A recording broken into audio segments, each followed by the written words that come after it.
Move into introducing our featured speaker tonight, and then if some time, we'll talk some more. We got some question and answers. Please remember the raffle tickets. Remember all the stuff we talked about before. So our guest speaker tonight is Mr. John Ryan. John is the managing director of Ananda Hemp and Echo Fibers American operations.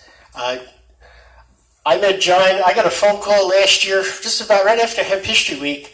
I've been on the island for 9 days with my wife. We're leaving tomorrow. I searched Maui hemp, and your name came up. You know, what about hemp on Maui? I said, let's meet for a beer.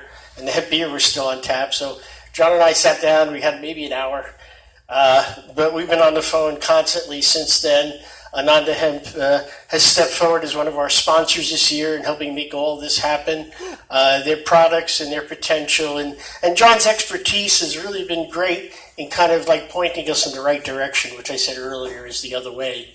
We really need to be looking at what's happening in the other tropical regions to make our models of hemp really work here. So John's going to talk more about that. I'm going to let John come up on the stage and do his thing.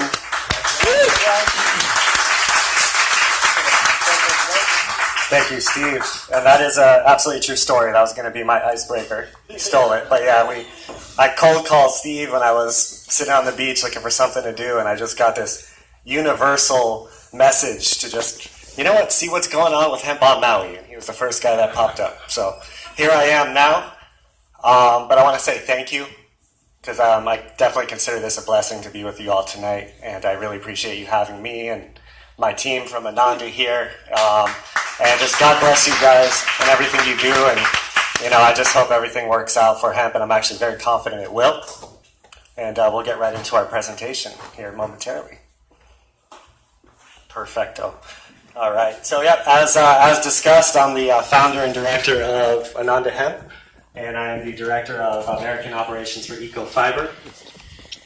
I've already said thank you, but, you know, much mahalo. I'll say thank you 1,000 times over.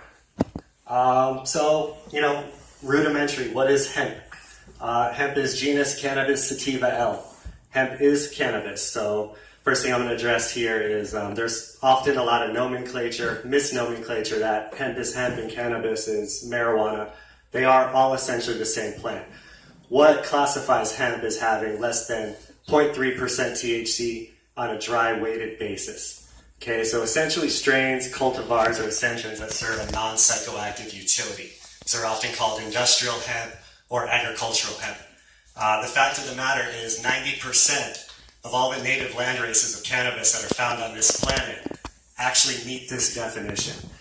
So obviously between prohibition and the overbreeding of high THC marijuana strains, our perception has been changed a little bit, but, you know, Mother Nature knows this planet, and she knows what she's created, and in fact, cannabis mostly is classified as hemp. What can it be used for? I think we're all pretty familiar, but food, grain, cosmetics. You can press the seeds for valuable oil. You can make protein. Fiber and biomass. There's essentially endless applications, but, you know, woven, non-woven textiles, soil remediation, and of course, medicinal and therapeutic uses, which is when you're extracting vital cannabinoids, terpenes, phytonutrients out of the flower of the plant and making therapeutic remedies or medicine from those extracts. Also, as discussed, looks like we're right about a $685 million consumer market in North America.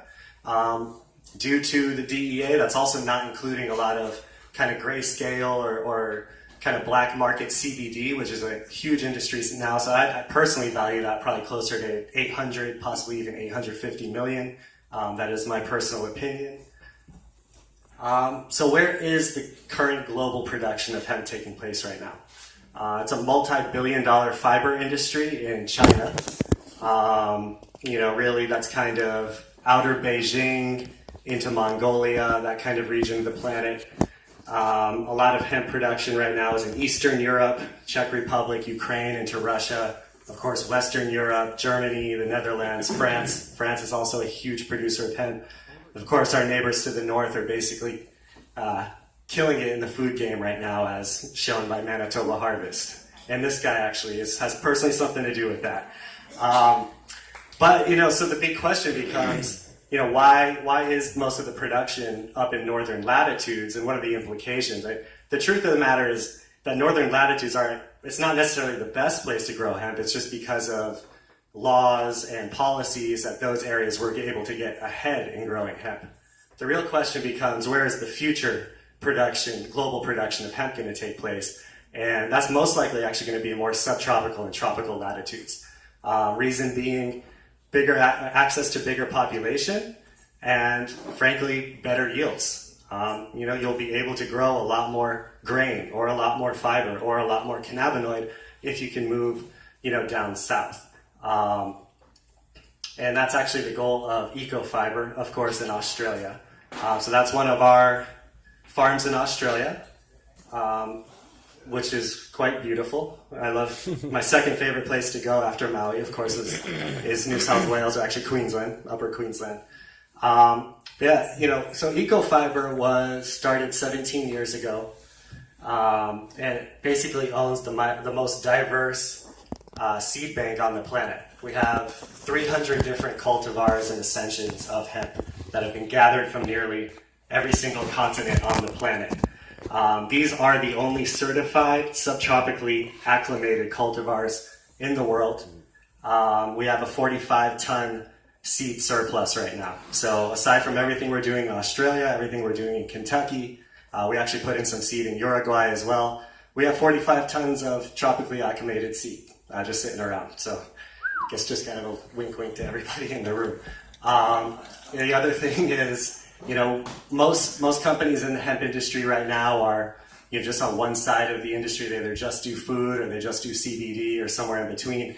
We have the ability to integrate into every segment of the hemp industry and make the most use of every part of the plant. We're also one of the first to actually legally import live planting seed into the USA with a DEA permit. That was done in 2014. We've done it several times since then, and we've participated in 8 university trials in the United States, as Steve mentioned, including the 2015 UH Manoa study with Dr. Akko. So those were actually our cultivars that Dr. Akko grew, and I was so happy to show off.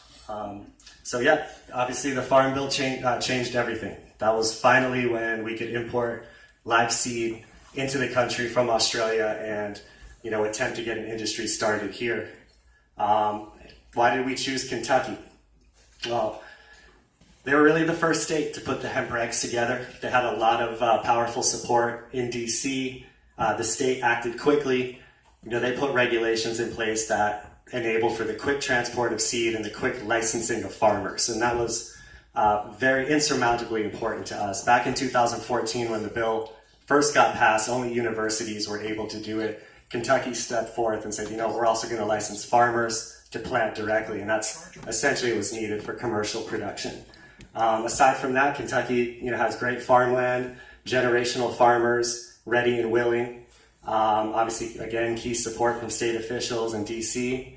But the biggest thing was they lost tobacco. When you go into central Kentucky, those are all generational tobacco farmers that for the first time, often since their family came here from Europe or wherever they came from, they couldn't make money from tobacco to feed their family. So these guys were extremely hungry to find something else to grow and transition a new crop. Other than that, the latitudes were right, kind of a little bit north from where we'd ultimately like to grow, but still below that kind of 40 line of latitude. So technically in a subtropical environment. And of course, Kentucky was a huge hemp producing state in the 18th century, so plenty of hemp history. So I'm just going to take you through kind of 3 years of our production in Kentucky. We started really small in 2014. We imported 1 kilogram of live seed. It was actually held up by the DEA. We had to take them to court in Louisville, and we won. And we actually freed up our shipment, a shipment from Italy and a shipment from Canada. And we're finally able to plant, but we were about 2.5 months late. So we did it in a real small glass house. Nothing crazy. The biggest thing was really just to prove that our cultivars worked. And that's kind of a dark picture there. But we actually had to end up taking the roof off the glass house and let those babies just go straight through. So 2015, we moved into our pilot scale operations.